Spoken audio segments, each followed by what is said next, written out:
Hello and welcome to my video on Battlefield 4.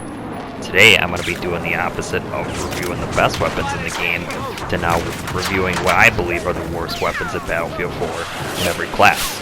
To start with the Assault class, we have the Qbz Qpz-951. The Qbz Qpz-951 is unlocked through the campaign mode. Some of the cons of the Qbz is that it has a low damage output, low rate of fire of 650 rounds per minute, commonly outclassed by the other bullpup designed assault rifles. Its reload time is 2.9 and a 3.55 seconds when empty. Some of the pros of the Qbz, however, is that it has a 630 muzzle velocity per meters per second. Its bullpup design gives it an edge at close quarters compared to most slow fire rate weapons. But like I mentioned, the Qbz is commonly outclassed by other bullpup designs. Its accuracy overall is good, with a first shot recoil multiplier of 2 times. For my setup, I would run the angle grip and a heavy barrel for my combination. The best tactic for the Qbz Qpz-951 is distance.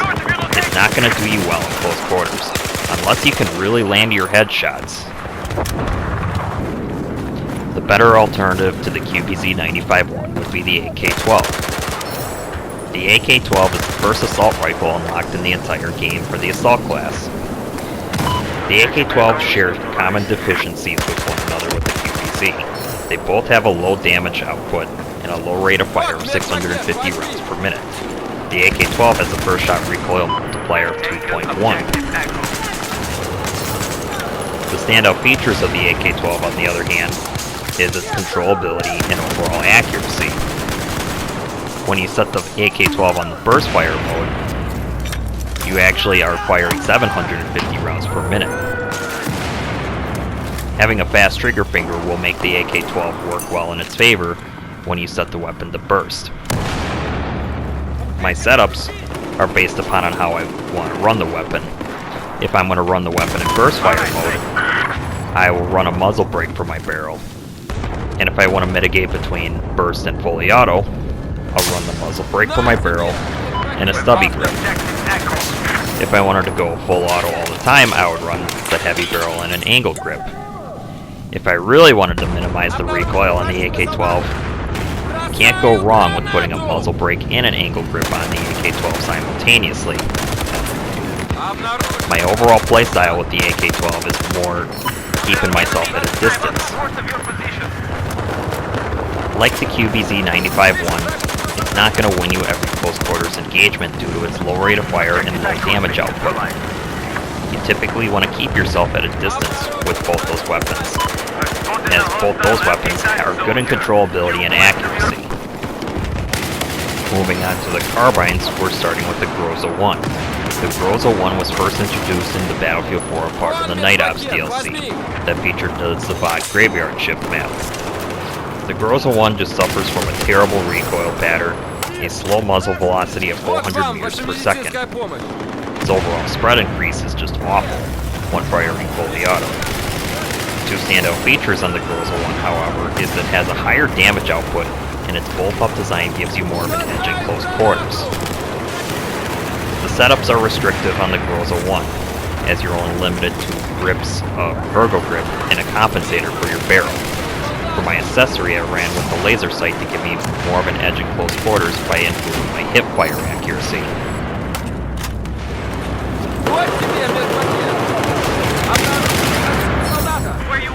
The G36C has its mixed share of viewers. Some may love the weapon and call it their favorite all-time weapon in the game, and others despise it because of its flaws. The G36C offers a low damage output and a low rate of fire of 650 rounds per minute. The G36C is overall an accurate carbine, has low recoil with a low first shot recoil multiplier of 1.85. The G36C is an easy, controllable weapon with a fast reload time of 2.3 seconds and 3.85 for an empty reload. For my setup, I would run with the angle grip and a heavy barrel. My accessory, I would also run with the target detector in order to spot out my enemies. The best tactics for the G36C is to always play it slow and steady. Don't try to play too aggressively. As I previously mentioned, the G36C just does not offer a good damage output. And due to its slow rate of fire, it's going to get beat a lot in close quarters by faster rate of fire weapons like the AK or the Qbz.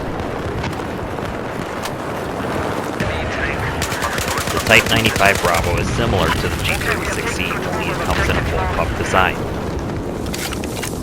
The two weapons offer similarities of low damage output and a rate of fire of 650 per minute. The standout feature to the Type 95 Bravo is its bullpup design, giving me more of an edge in close quarters. It's also good in controllability and accuracy. For the setup, I'm running with a heavy barrel and an angle grip to reduce some of the first shot recoil multiplier. For the tactics of the Type 95 Bravo, involve slow and steady just like the G36C, as both the weapons don't fire fast enough to engage and win in close quarters battles.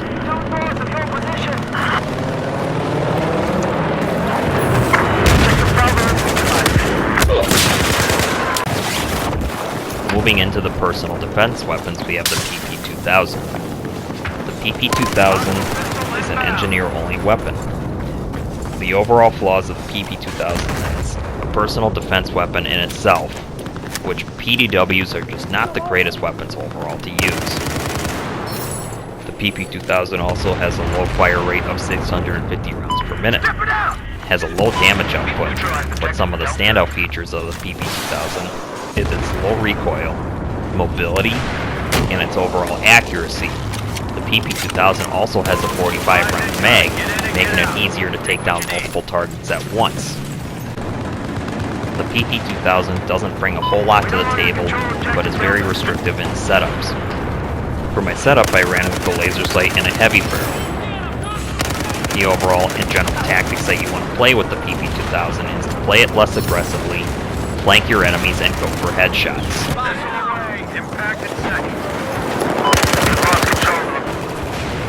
Moving on to the light machine guns for the support class, we have the U-100 Mark V. The U-100 is the first light machine gun on the list for the support class. The U-100 has a slow fire rate of 590 rounds per minute, a low damage output, and a slow reload time of 2.75 seconds, and a 3.9 seconds for empty reload. The U-100 only has a 30-round mag. The standout features of the U-100, on the other hand, is its low recoil, low first shot recoil of 1.5. Has a fast muzzle velocity of 700 meters per second, making it faster than most of the DMRs in Battlefield 4. The general tactics that you want to play with the U-100 is always play it defensive. Never try to play offensive with the U-100 due to its slow fire rate. The U-100 is just overall a clunky weapon to use. In general, I struggled with the U-100 to do well with it in normal cores. So that being said, the U-100 shines the most in hardcore mode. For my setup, I ran with the stubby grip and a heavy barrel to increase the overall accuracy, as there's really no need for barrel attachments or grips to reduce the recoil, as it's low enough already.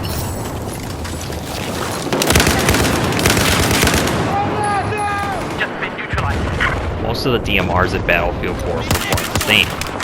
If there's one worse DMR of them all, it's going to the Qbz Qpz-951. The Qbz Qpz-951 only has a 10-round magazine and does less damage compared to most of the DMRs in the entire game. It has a reload speed of 2.65 seconds and 3.9 seconds for an empty reload. The two standout features on the Qbz Qpz-951, on the other hand, it has the fastest muzzle velocity of all the DMRs with 670 meters per second. It also has a fire rate of 310 rounds per minute, making it the second fastest firing DMR of all time, just behind the SKS. With the 10-round magazine and its slow reload speed combined into one big factor, there is no room for missed shots. You always want to time your reloads. Overall, the Qbz Qpz-951, despite its low damage, it best shines in hardcore mode with the overall factors and grows with the weapon.